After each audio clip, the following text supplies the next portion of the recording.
Hi everyone, Anthony Fantano here, internet's busiest music nerd. And it's time, sorry, that was kind of forceful. And it's time for an album review, Christian Mistress, POSESSION. These guys are a hard rock band from Olympia, Washington. You can call it metal if you want to use the M word. And this is their sophomore LP. It's their debut album for Relapse Records. And these guys don't exactly play a new sound of metal, a new style of metal.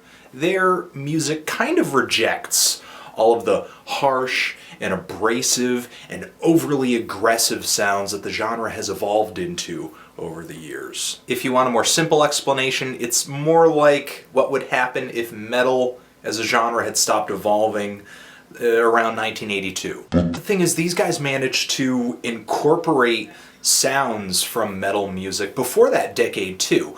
Yeah, they have the really driving, hyper-melodic, and accessible sounds of like Judas Priest and Iron Maiden, but also they've got that really heavy, brooding darkness of groups like Black Sabbath. And I think maybe there's a little bit of Rush in there too, and Rush is a very minor part of this album's recipe, and it's only a comparison that I make because of the vocals. It's not like there are any insane or technical progressive rock time signature changes on this thing. It's just the voice of frontwoman Christine Davis. She's got a really smoky, dramatic vocal delivery, and it's got a very, very light raspiness to it too. And the cadence of her voice reminds me a little bit of Rush's Geddy Lee.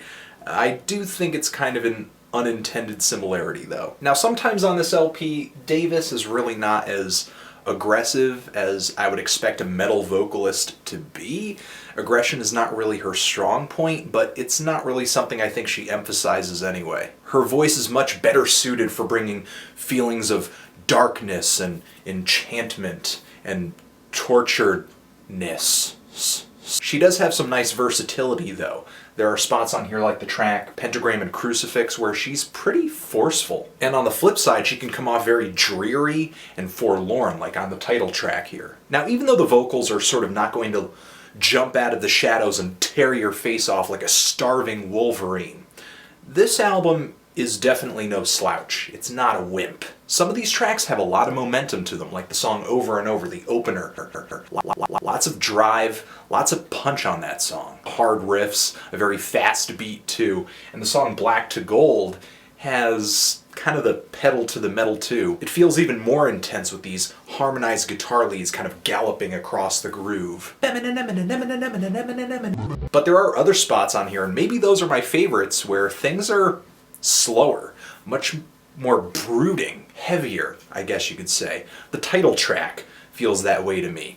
That song, to me, just feels like pagan rituals, pentagram drawn out on the ground in blood, candles everywhere, people are wearing cloaks. Or maybe it's even more like a swamp, and Davis's vocal is kind of like the fog creeping out over the water, with all these Tony Iommi guitar leads just wailing over the music. I mean, for a group that pretty much sticks to one style of rock, there's a lot of variety here in volume and tempo and mood. The band even makes sure to change up its song structures as the album progresses. The opening track is just really hard-hitting, just over 2 minutes, kind of wham bam thank you ma'am, lots of energy. As the album goes on, the songs are getting longer, and by the end of this thing, lots of changes, lots of different parts, acoustic interludes that are really folky and beautiful and build up into these heavy anthemic guitar leads that sing out epically into the star-kissed night. So yeah, the tracks kind of get a little more progressive as the album continues. You can see that I like this album,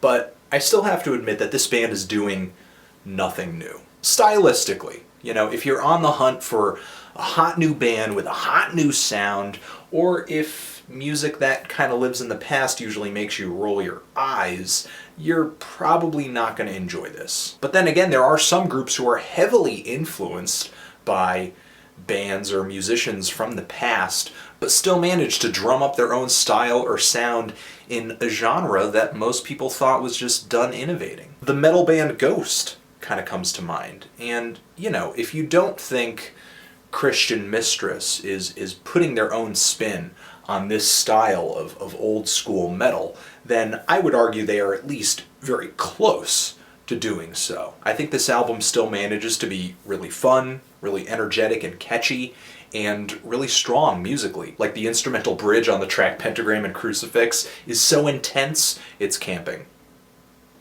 Yeah, I said that. And the way the tempo slows down on the track Conviction, it creates a really passionate break in the song. And I really love the sinister guitar riffs that open up the song The Way Beyond. Between the great guitar solos and the pulsating riffs, the fiery leads, the bass lines that hit the groove in all the right places, the vocals and the very good drumming, I think Christian Mistress is an old school metal machine. They're hardly amateurs who are just trying to copy. For me, they're more like connoisseurs trying to rekindle, trying to find a lost connection. I really think these guys were just faced with the unfortunate situation of being born too late. So, bluntly, feeling a light 8 on this album, enjoyed the hell out of it. Really fun LP, really fun rock album, and yeah, what do you guys think of it? Do you love it? Do you hate it? Why? And what should I review next? Anthony Fantano, Christian Mistress, forever.